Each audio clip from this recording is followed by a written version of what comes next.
Hello नमस्कार, मैं हूं निश्चित दुबे। झारखंड का बजट 2025-26 पेश हो गया है। देखिए जनता की क्या कुछ राय है। उसमें शिक्षा और स्वास्थ्य जैसे मूलभूत सुविधाओं पर सरकार द्वारा विशेष फोकस नहीं किया गया है। वहीं ग्रामीण क्षेत्रों में सड़क, बिजली, पानी पर भी कोई विशेष पैकेज नहीं दिया गया है। इससे साफ जाहिर होता है कि सरकार की मंशा मैया समान योजना में राज्य की जनता को उलझा कर रखना है। मूलभूत सुविधाओं से सरकार को कोई मतलब नहीं है। उसे पूरे झारखंड प्रदेश के जनता को उन्होंने एक ही शब्द में गुमराह करने का काम किया है।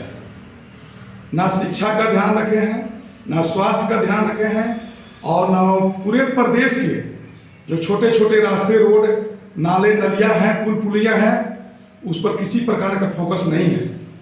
सरकार पूरी तरह विफल है।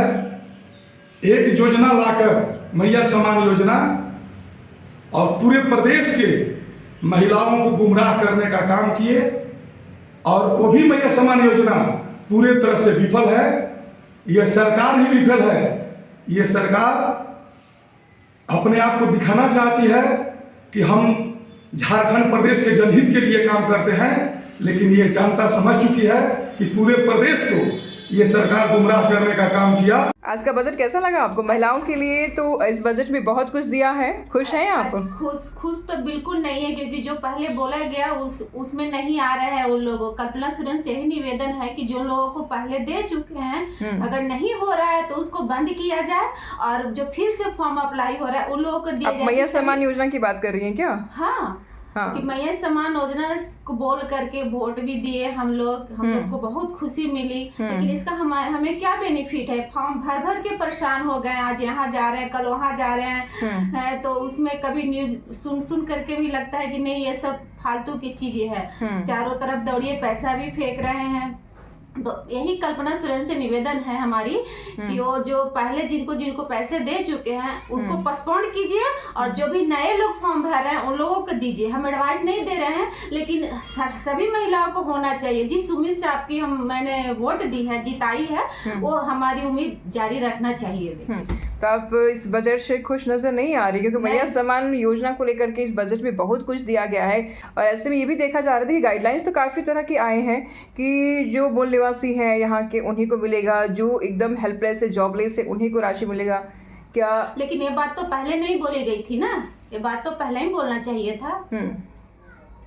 हम लोग को खुश करके फिर हम लोग इतना नाराज हो गए, और वो भी परेशानी है। हम लोग कभी वहाँ जा रहे हैं, फॉर्म दे रहे हैं, कभी आंगनबाड़ी में दे रहे हैं, कभी नगरी जा रहे हैं, तभी तो परेशानी। हम लोग को पैसा कुछ भी तो लगा ना फॉर्म भरने में, जाने में, गाड़ी भाड़ा, ये वो पहले ही बोल दिया जाता था। हम लोग ध्यान ही नहीं देते उस पे। जिन महिलाओं के लिए बजट लाया गया है, आखिर वही मैयाएं अगर खुश नहीं हैं तो आखिर इस बजट से खुश कौन है? पता नहीं, जिनको मिलेगा वो लोग खुश हो। झारखंड की हेमंत सोरेन सरकार की सत्ता में वापसी के बाद पेश पहली बजट में मैया सम्मान का विशेष तौर पर ख्याल रखा गया है। जी हां, इस विभाग का बजट एक झटके में ही डबल हो गया। जी हां, मैया सम्मान देने वाले विभाग का बजट एक झटके में लगभग डबल हो गया। यानी कि हमारे झारखंड की महिलाओं के तो भाई बल्ले बल्ले हैं। 11 से अधिक विभागों के बजट में इन्होंने कैंची चलवा करके अपने विभाग में, यानी कि मैया सम्मान के डिपार्टमेंट में, इसमें बहुत अधिक बढ़ोतरी कर ली। लेकिन बाकी विभागों में कटौती हुई है। सरकार ने एक विभाग का बजट 95% तक बढ़ा दिया और बाकी में कैंची चला दिया। झारखंड के वित्त मंत्री राधाकृष्ण किशोर ने शिक्षा और कल्याण विभाग को छोड़ करके सभी विभागों के बजट पर बड़ी ही बेरहमी से कैंची चलाई है। जी हां, वर्ष 2025-26 के बजट में मैक्सिमम अगर कोई खुश है तो वो है झारखंड की महिलाएं, झारखंड की बेटियां। सबसे बड़ा फायदा कल्याण एवं समाज कल्याण विभाग को हुआ है। बाकी अगर विभागों की देख लें तो इसमें इस बजट में बहुत कुछ नहीं है। इस मद में सरकार ने वर्ष 2024-25 के बजट की अगर हम बात कर लें तो इस बजट में कुल बजट की जो राशि का तकरीबन 8.96% का प्रावधान किया था।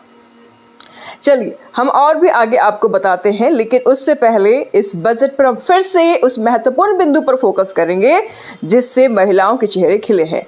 पहले वर्ष 2025-26 के बजट में इसमें बम्पर बढ़ोतरी करते हुए 17.47% तक कर दिया। यह पिछले बजट की तुलना में करीब 95% अधिक है। शिक्षा विभाग में बजट में तकरीबन 0.69% की वृद्धि की गई। ओल्ड पेंशन स्कीम लागू होने की वजह से सरकार ने पेंशन मद में बजट में तकरीबन 0.22% की वृद्धि की है। ग्रामीण विकास और पंचायती राज विभाग के बजट में तकरीबन 2.96% की कटौती कर दी गई। अब यहां से कैंची चलना शुरू हो गया है। स्वास्थ्य एवं पेयजल विभाग के बजट में भी 0.86 यानी कि 0.86% की कटौती हुई है। भूमि राजस्व, श्रम, पर्यटन, IT और अन्य विभागों के लिए खर्च होने वाली राशि में भी सरकार ने 1.02% की कटौती कर दी है। वित्त मंत्री राधाकृष्णन किशोर ने ऊर्जा, पुलिस और आपदा प्रबंधन, शहरी विकास एवं आवास, कृषि एवं उससे संबंधित क्षेत्र और जल संसाधन, सड़क एवं परिवहन, वन एवं पर्यावरण विभाग के बजट पर भी बेरहमी से कैंची चलाई है। ऊर्जा विभाग के बजट में 0.48%, पुलिस और आपदा प्रबंधन विभाग के बजट में 0.57%, शहरी विकास एवं आवास विभाग के बजट में 0.2%, कृषि एवं उससे संबंधित क्षेत्र और जल संसाधन विभाग समेत के बजट में 0.6% की कटौती हुई है। सड़क एवं परिवहन मद में होने वाले खर्च में भी सरकार ने कटौती की है।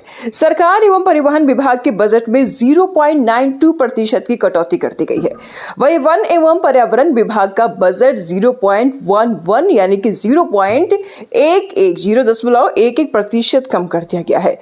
करीब 1 घंटे के बजट में के भाषण में वित्त मंत्री राधाकृष्णन किशोर ने आगामी वित्तीय वर्ष में यानी आने वाले वित्तीय वर्ष में राज्य के 7.5% की आर्थिक विकास दर के साथ विकास करने की संभावना जताई है।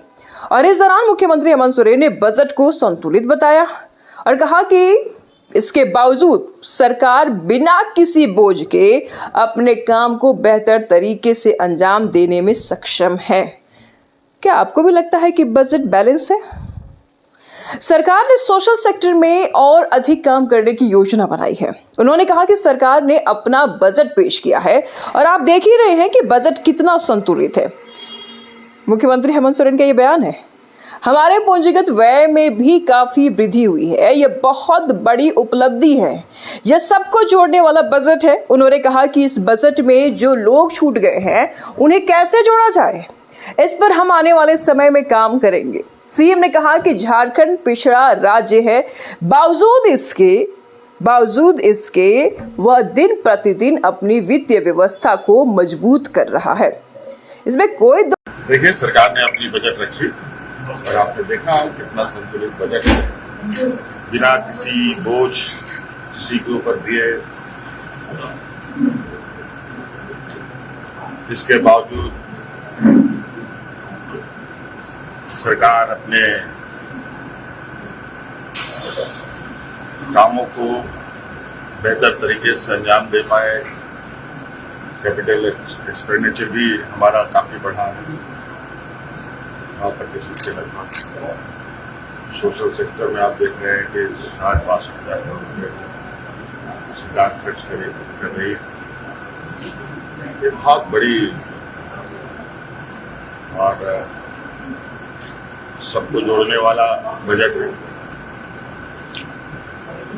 और जो छूटेंगे उनको भी कैसे जोड़ा जाएगा, उसके लिए भी आने वाले समय में काम करेंगे।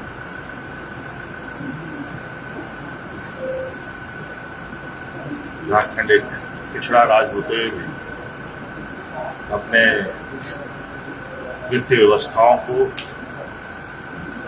आए दिन मजबूती प्रदान कर रहा है।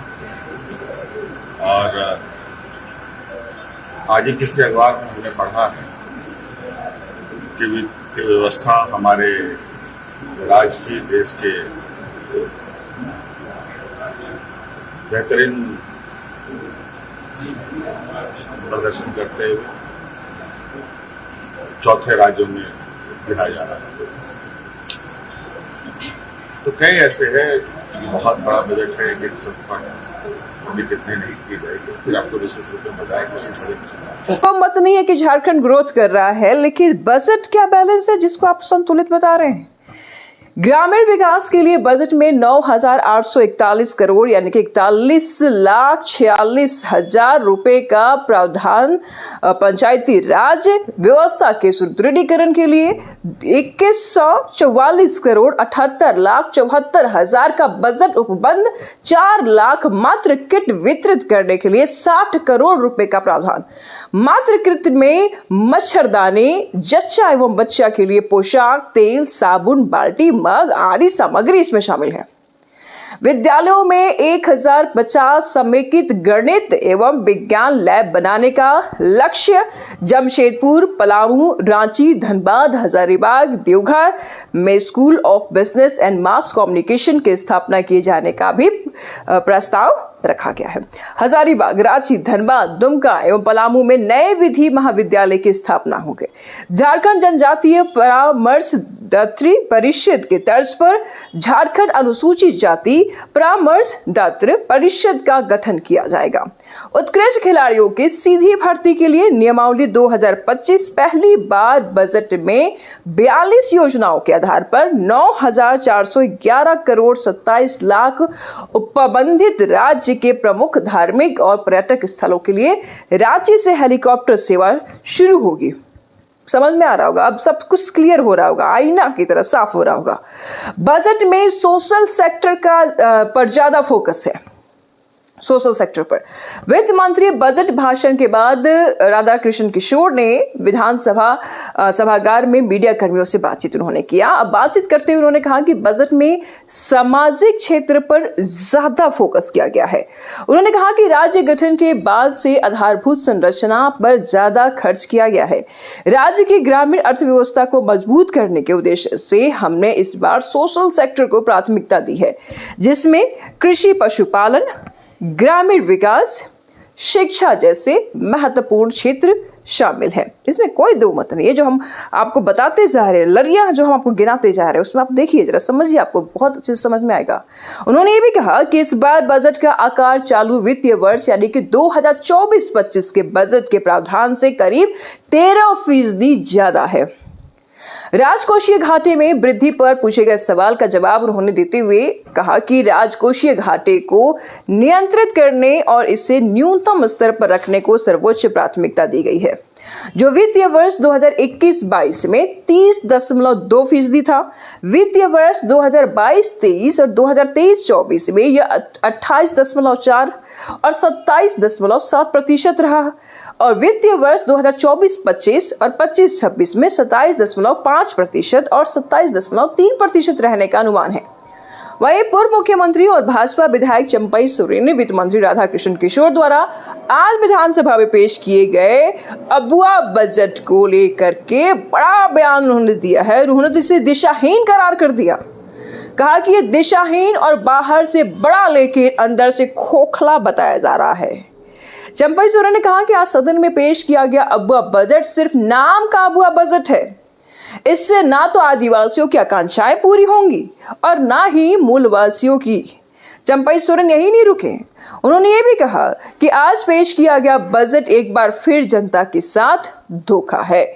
यह सिर्फ नाम का अबुआ बजट है। संथाल में घुसपैठ के कारण डेमोग्राफी बदल रही है और सरकार सिर्फ नाम का अबुआ बजट लेकर के आ रही है। इसमें कोई दो मत नहीं है कि जो डेमोग्राफी का टेंशन है वो टेंशन बढ़ता जा रहा है, लेकिन बजट को लेकर के फिलहाल हम चर्चा कर रहे हैं तो बजट पर ही फोकस करेंगे। विपक्ष नाखुश है, सत्ता पक्ष इसको संतुलित बता रही है। जनता का भी आपने राय सुना, अब आपकी बारी है कि आप इस बजट को लेकर के क्या कुछ राय दे रहे हैं। आपके हिसाब से बजट कैसा?